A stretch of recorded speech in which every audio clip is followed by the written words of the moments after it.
La protection de la faune au moyen de mesures comme la conservation d'espèces, la conservation d'espaces avec les réserves ou la gestion captive des sauvages nous semble immanente.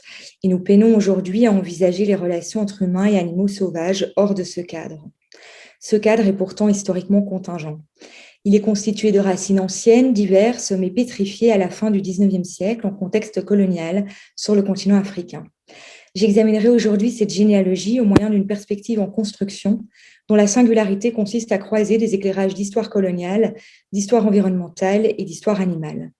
Avant de rentrer dans le vif du sujet, je vais très brièvement introduire chacun de ces champs très riches pour indiquer leurs apports à l'histoire de la conservation.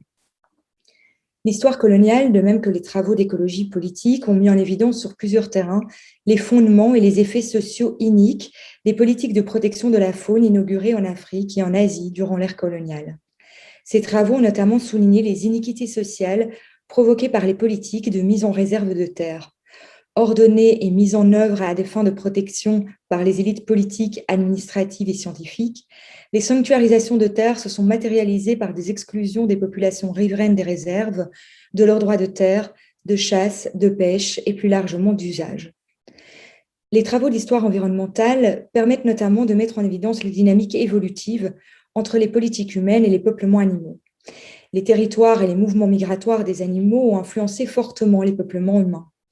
Mais en retour, si les humains ne sont qu'un facteur environnemental parmi d'autres, leur influence est prégnante avec une forte montée en intensité à partir du XVIIIe siècle, notamment sous l'effet de l'expansion coloniale.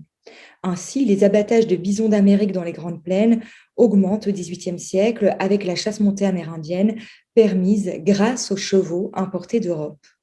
À la fin du XIXe siècle, les populations de bisons déjà entamées par la chasse montée sont quasi exterminées car la conquête des plaines américaines s'accompagne de leur destruction délibérée qui vise aussi à éliminer les sociétés amérindiennes devenues dépendantes du bovidé. Enfin, l'histoire animale des animaux, telle que construite depuis maintenant plus d'une décennie, en particulier par Éric Baratet, s'intéresse aux animaux eux-mêmes. Il ne s'agit plus seulement de considérer les animaux en tant qu'espèces et populations, mais aussi en tant qu'individus avec des vécus et des expériences propres. Cette approche permet d'offrir des éclairages resserrés et très fins sur les pratiques de gestion de la faune en portant potentiellement attention à chaque forme d'incidence humaine sur chaque individu animal. La perspective que je vais vous présenter aujourd'hui, qui entremêle donc histoire coloniale, histoire environnementale et histoire animale, doit contribuer à retracer l'histoire des rapports entre humains à propos des animaux, mais aussi entre humains et animaux. Comme nous le verrons, l'ensemble de ces rapports sont inégalitaires et cette inégalité s'exprime autant à travers les politiques de conquête et de destruction des animaux qu'à travers les politiques de protection de la faune. Les politiques de conservation développées à partir de l'époque moderne par les autorités coloniales, par exemple par les autorités coloniales françaises à l'Île-de-France, c'est-à-dire à Maurice au XVIIIe siècle, sont élaborées en réaction aux destructions et aux conquêtes environnementales coloniales. Les autorités perçoivent que l'exploitation coloniale débridée porte sa propre fin, qu'elle se condamne sur le temps long par l'épuisement des ressources. L'émergence de la conservation semble donc indissociable des destructions. C'est pourquoi, sur le continent africain, les politiques de protection se polariseront progressivement autour de la gestion des éléphants.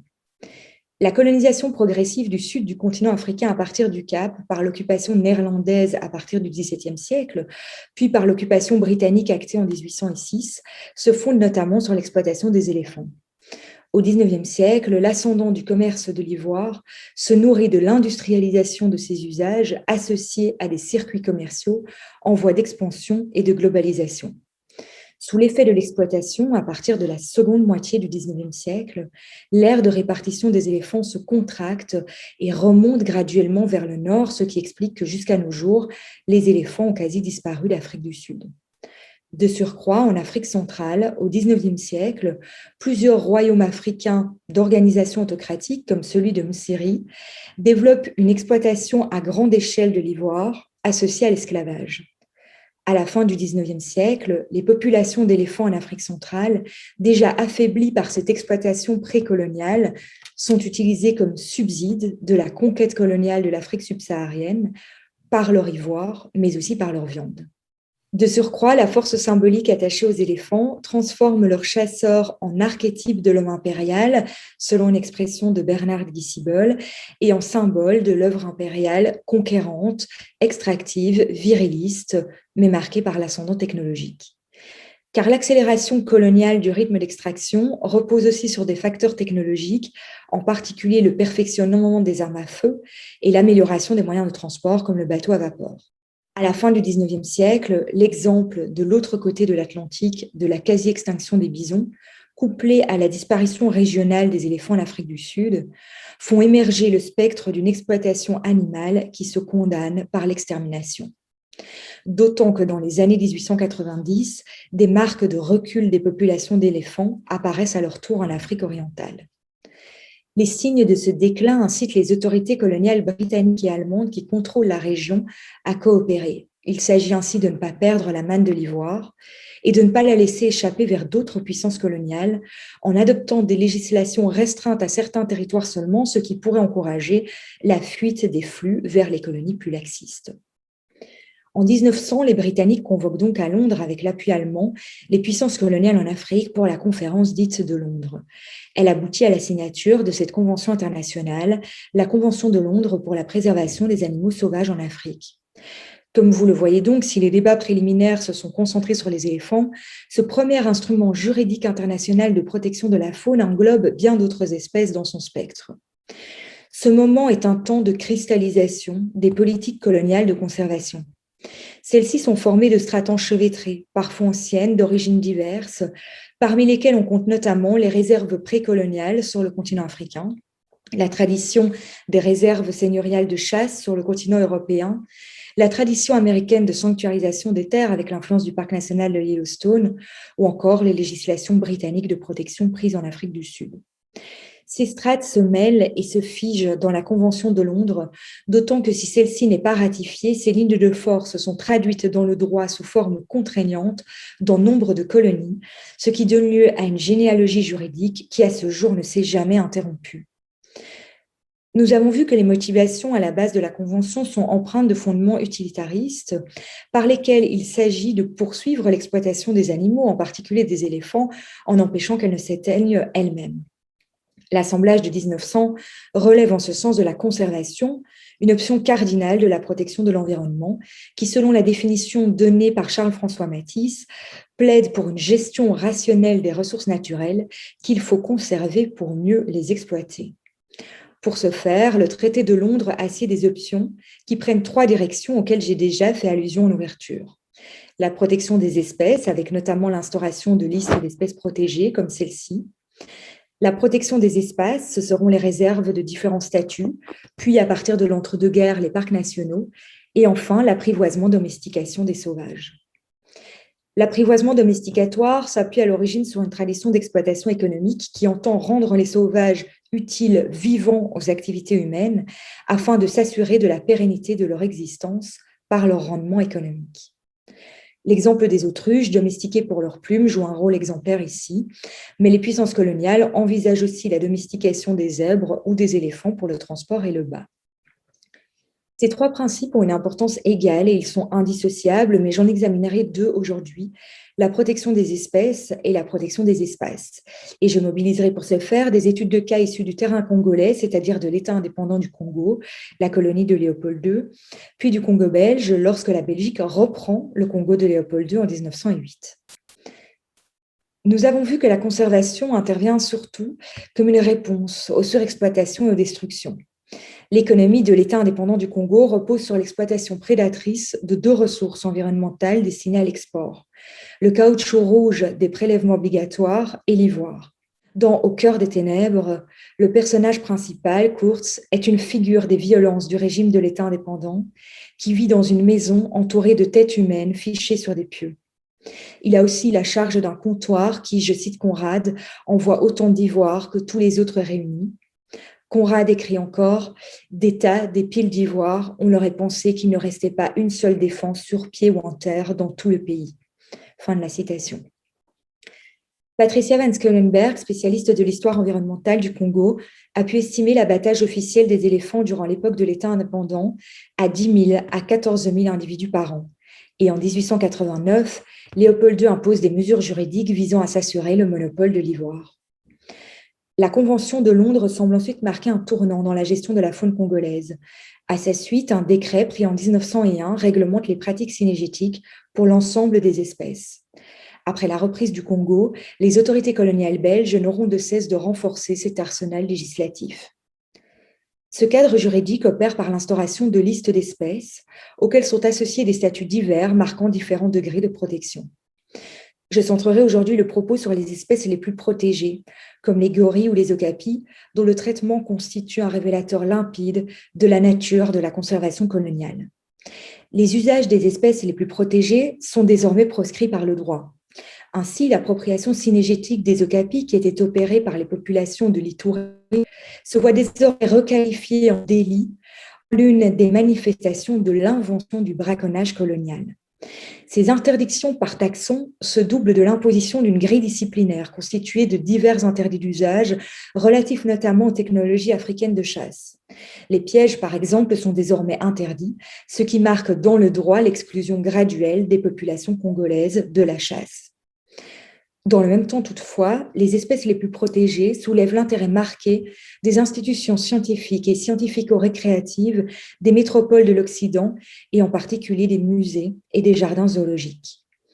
Les musées d'histoire naturelle et les zoos sont marqués par un même paradigme encyclopédique, par lequel il s'agit de subsumer l'irréductible abondance du monde naturel et son chaos sous un classement universalisant offert au regard omniscient de spectateurs sous la forme de séries de spécimens morts et vivants. Cette mise en collection, qui constitue un axe pratique et épistémologique central de la culture scientifique de l'Occident, se nourrit beaucoup de l'expansion coloniale. Les musées et les zoos se lancent dans une course concurrente aux spécimens protégés pour lesquels l'intérêt croît à mesure du degré de protection accordé. Dans l'entre-deux-guerres, il est question au Congo d'une véritable fièvre d'appropriation des okapis et des gorilles émanant des institutions scientifiques.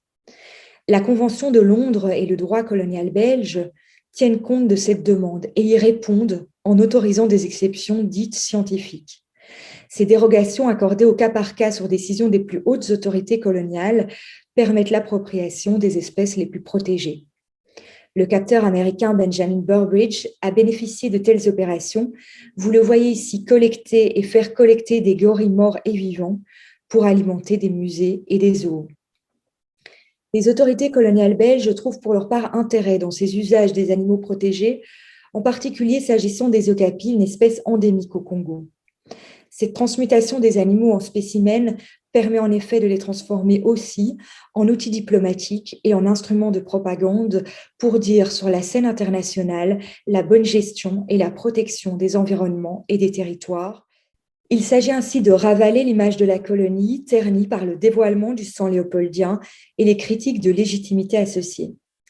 Les animaux les plus protégés deviennent à mesure les instruments d'un jeu dialectique visant à les protéger suffisamment pour témoigner de la bonne gouvernance, de même qu'à satisfaire la soif scientifique, récréative et synégétique européenne et américaine. Cette appropriation, même voulue parcimonieuse, des espèces les plus protégées suscite des critiques marginales mais fortes. En réponse, à partir des années 1920, les autorités coloniales, d'une part, diminuent voire interrompent la cession d'autorisation de chasse des espèces les plus protégées et d'autre part, resserrent progressivement leur emprise sur les opérations de capture. À partir de l'entre-deux-guerres, elles ne cèdent plus de permis scientifique de capture d'okapis à des privés, mais elles délèguent les opérations à quelques colons choisis qui opèrent pour les autorités, comme le frère Hutzebot que vous voyez ici. Enfin, les autorités finissent par monopoliser les captures des espèces les plus protégées en instaurant un groupe de capture officiel après la Seconde Guerre mondiale, moment où la demande de faune protégée du Congo croît fortement pour remplir les cages de zoos aux cheptels dépeuplés. Les historiens ont montré que les forces coloniales, en dépit de leurs ambitions de maîtrise, ne fonctionnent jamais seules. Comme la plupart des opérations cynégétiques coloniales, les captures officielles sont menées en s'appuyant sur les savoirs éthologiques, les techniques cynégétiques, les forces de travail et l'aide matérielle de Congolais. Les autorités réutilisent par exemple pour les prises d'okapis la méthode vernaculaire des fosses qui avait été développée pour l'appropriation cynégétique de ces giraffidés. Le caractère hybride des opérations ne peut masquer toutefois que les collaborations sont asymétriques. La finalité de l'export à destination des centres naturalistes des métropoles justifie les moyens, notamment l'usage d'une main-d'œuvre payée à bas coût, parfois contrainte pour exécuter des tâches lourdes et souvent dangereuses. Ce coût social est inséparable d'un coût animal, donc environnemental, car l'économie de l'export est mortifère, y compris quand elle concerne des vivants. Les captures se soldent régulièrement par des pertes lourdes, par exemple avec l'abattage de gorilles adultes pour s'emparer de leurs jeunes. De surcroît, le caractère abrupt des changements sociaux et environnementaux imposés aux animaux par leur extraction puis leur export détermine une mortalité élevée pour l'ensemble des espèces. Ainsi, parmi des captures officielles menées en 1947-1949, seul un gorillon survit sur 9 exportés, tandis que 17 okapis sur 25 ramenés en vie au camp de capture sont morts avant même leur export en 1950. La faiblesse du nombre des animaux exportés par rapport au nombre des prises augmente les captations et leur impact populationnel et environnemental. C'est pourquoi, au début des années 1950, les captures officielles d'okapis sont effectuées sur une base itinérante pour éviter de surexploiter une région donnée. Enfin, l'étendue des réseaux nécessaires pour procéder aux prises, avec la mobilisation d'un grand nombre de chasseurs et de collaborateurs pourtant officiellement interdits de l'appropriation de ces espèces, rend caduque l'esprit du droit fondé sur la dérogation. Ces programmes concernent les espèces les plus protégées par le droit national et international. Bien d'autres espèces sont mobilisées à plus grande échelle, qui nourrissent une appropriation collective de la faune, comme vous le voyez ici, ou alimentent une économie extractive permettant aux autorités coloniales de tirer des revenus de la cession de permis de chasse, de taxes sur le port et la vente d'armes à feu, ainsi que sur l'export d'animaux et de parties d'animaux. Le second axe de la protection que j'examinerai aujourd'hui concerne la protection des espaces. Il porte une forme de protection plus totalisante, donc apparemment plus protectrice, et il a à ce titre particulièrement attiré l'attention des politologues et des historiens. Ici encore, la concentration du propos sur la forme de protection la plus aboutie, c'est-à-dire sur les espaces les plus protégés que sont les réserves naturelles intégrales, offre un observatoire privilégié sur la nature de la conservation coloniale. Les réserves naturelles intégrales sont une forme de réserve revêtue au Congo du nom de parcs nationaux. Le premier parc national établi au Congo, le parc national Albert, instauré en 1925, initialement pour protéger les gorilles de montagne, est aussi le premier parc national du continent africain. 3 autres parcs nationaux sont ensuite établis au Congo dans l'entre-deux-guerres, celui de la Kagera, dans les territoires sous mandat belge du Rwanda au Burundi, le parc national de la Garamba dans l'Ouélé et le parc national de l'Upemba au Katanga. Ces réserves sont assumées par le pouvoir colonial comme une forme de protection excluante pour les humains. Ainsi, dans les parcs nationaux du Congo belge sont interdits tout fait de chasse, de capture, de destruction, de poursuite même des animaux, tout fait de collecte et de prélèvement des végétaux, tout fait de prélèvement de matériaux quels qu'ils soient. Les autorités développent à propos des parcs une rhétorique de l'insularité qui insiste sur la soustraction de ces territoires à l'influence anthropique.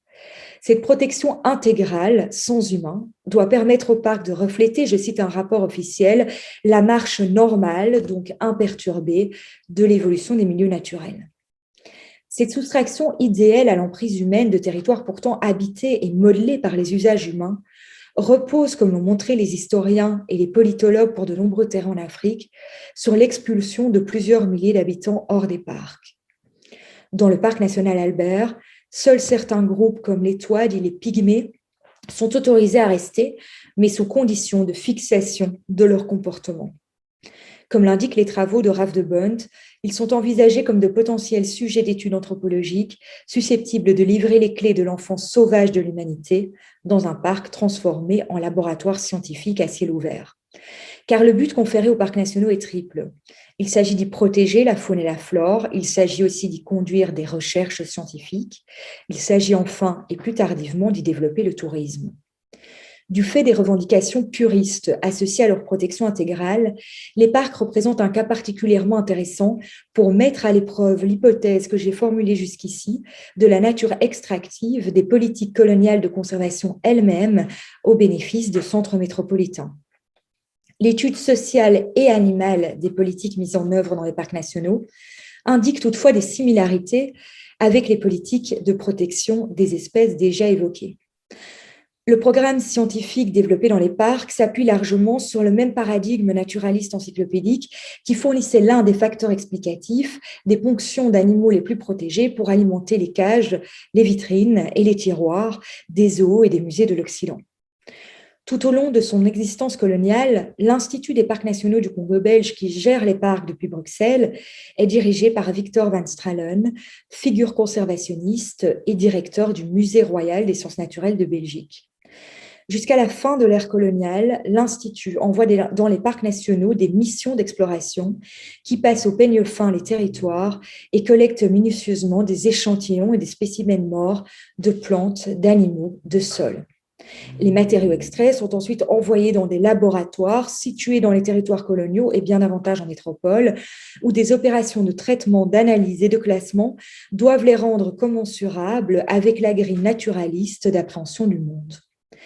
Ces collectes, portées par le droit qui autorise ici aussi la possibilité de prise dans un intérêt scientifique, atteignent rapidement une dimension industrielle.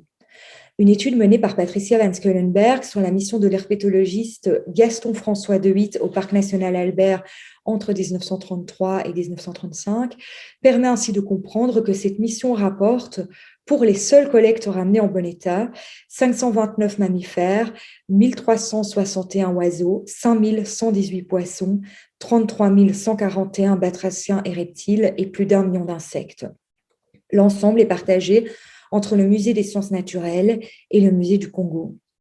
Parmi d'autres exemples plus tardifs, en 1954, le conservateur du Musée d'histoire naturelle de Chicago s'attelle à l'analyse du contenu stomacal d'environ 77 000 batraciens récoltés au parc national de Lupemba. En 1958, le total des spécimens entomologiques ramenés par la mission d'exploration du parc national de la Garamba se monte à près d'1,8 million insectes et le nombre de batraciens issus de la même mission à 34 500 spécimens.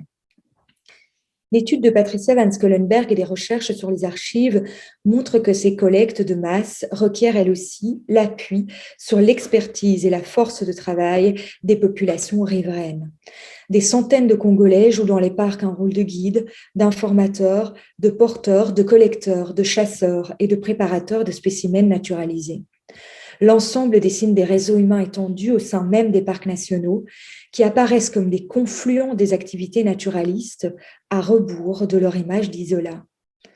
À ces réseaux scientifiques tissés dans les espaces les plus protégés du Congo belge s'ajoutent encore les réseaux denses développés par les programmes touristiques, en particulier après la Seconde Guerre mondiale, réseaux porteurs eux aussi d'incidences sociales, animales et environnementales marquées au sein même des parcs. Pour conclure, les mesures de protection des espèces et des espaces telles que définies à travers la Convention de Londres et le droit colonial belge n'excluent pas les usages des animaux, mais certains usages seulement, tandis qu'elles développent elles-mêmes par la conservation des modes inédits d'utilisation des animaux, scientifiques, récréatifs et touristiques. Ces usages sont permis parce qu'en dépit d'une image propagandiste individualisante, les animaux ne sont pas considérés comme des individus, mais comme des représentants de taxons dont il importe de conserver ce que les sources coloniales officielles appellent un stock ou un capital faunistique, par une appréhension économiste similaire à celle en usage pour le cheptel des domestiques. Par cette conception, les réserves elles-mêmes visent à la reconstitution du stock, parfois à des fins synégétiques en ayant pour visée l'abattage hors les bornes des réserves des animaux qui se seraient par trop multipliés en leurs limites. Similairement, la protection des espèces, même s'agissant des plus protégées d'entre elles, ne vise pas à ne pas s'approprier, mais à déterminer qui peut s'approprier quelle quantité d'animaux, quand et comment, pour ne pas entamer le capital faunistique. Il s'agit bien, selon la définition de la conservation évoquée en ouverture, de protéger pour mieux exploiter. C'est pourquoi le programme conservationniste est un programme officiel, soutenu par les autorités coloniales. Ce soutien n'empêche l'occurrence régulière de tensions entre les membres de l'Institut des parcs nationaux, qui valorisent une ligne d'action qualifiée de puriste dans les parcs, et les autorités qui sont plus promptes à encourager des formes d'exploitation intensive des environnements et à renier les prérogatives octroyées aux parcs. car tout ceci ne doit pas nous faire oublier que les politiques de conservation viennent elles-mêmes en tempérance à des formes productivistes d'exploitation des animaux et des environnements déployées dans le même temps. Toutefois, la mise en réserve conservationniste des terres permet aussi, en sécurisant des îlots, de valider implicitement la pérennité et le développement sans frein de l'exploitation hors les bornes des réserves. Au Congo, le développement des réserves et des parcs nationaux opère notamment concomitamment au développement de monocultures destinées à l'exportation, telles les cultures de coton en jaune sur cette carte, aux incidences sociales et environnementales lourdes. Les recouvrements entre conquête et conservation apparaissent tels souvent que l'on peine à désengager l'une de l'autre. Et c'est précisément parce que l'agri-conservationniste n'est pas contradictoire avec l'exploitation, mais parce qu'elle lui est complémentaire, voire nécessaire, qu'elle sera réitérée et étendue après les indépendances. On voit notamment Mobutu reprendre le modèle juridique colonial belge, le faire retranscrire dans le droit congolais, le réactiver en des termes souvent très similaires. Mobutu instaure de nouveaux parcs nationaux. Il ordonne des ponctions des animaux les plus protégés, comme les okapis, destinés à des institutions congolaises et occidentales. Les animaux demeurent des symboles, à présent nationaux, particulièrement fertiles à instrumentaliser à des fins politiques et diplomatiques. Depuis la cristallisation de la conservation à la fin du XIXe siècle, les voix opposées à cette appréhension utilitariste des environnements, y compris par la conservation elle-même, demeurent marginales ou elles sont marginalisées par les discours dominants. Mais elles existent, comme l'indique notamment un exemple exhumé par Patricia van Schoenberg. En 1900, le juriste français Paul Fauchy publie dans le Mouvement géographique, le périodique propagandiste du régime de Léopold II, un article en réaction à la Convention de Londres.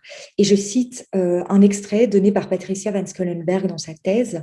« C'est en réalité un but utilitaire, bien plus qu'un but humanitaire, qui, dans cette occasion, a animé les puissances. Les animaux n'ont pas encore obtenu des hommes qui leur reconnaissent pour eux-mêmes le droit à la vie. Ce n'est pas seulement l'intérêt de l'homme qui a dominé celui de l'animal, c'est encore l'intérêt du blanc, de l'européen. Si l'on défend la chasse ou la pêche des animaux utiles, on a toujours soin d'apporter à cette défense des exceptions, dont disposera le gouvernement local au pouvoir des Blancs, qui ne profiteront qu'à ceux-ci, ou ne seront ouvertes aux indigènes qu'autant qu'entre leurs mains, elles devront être avantageuses aux conquérants du pays. » Fin de la citation. Cette histoire, toutefois, n'est pas immobile. À partir des années 1960, temps de décolonisation, les ponctions conservationnistes diminuent, au moins pour les espèces les plus emblématiques comme les okapis. L'obstination expérimentale permet de commencer à voir aboutir plusieurs projets de reproduction en captivité et d'apprivoisement des sauvages. Ainsi, les rares okapis survivant à leur extraction des forêts du Congo, tenus dans les zoos occidentaux et les centres de captivité, dessinent un embryon de cheptel captif. Ces projets, portés par l'ingénierie conservationniste, bénéficient du soutien financier et logistique des organisations internationales de conservation de la faune nées après la Seconde Guerre mondiale, comme l'Union internationale pour la protection de la nature, future IUCN, ou le World Wildlife Fund. Par-delà ces remaniements, toutefois, une large part des modes de gestion conservationnistes, historiquement contingents mais devenus dominants pendant l'ère coloniale, nous sont demeurés. Et la faune congolaise, parfois, ne semble jamais aussi bien protégée que captive, enfermée au cœur des centres urbains de l'Occident ou apprivoisée, presque à portée de la main des touristes, dans les parcs nationaux.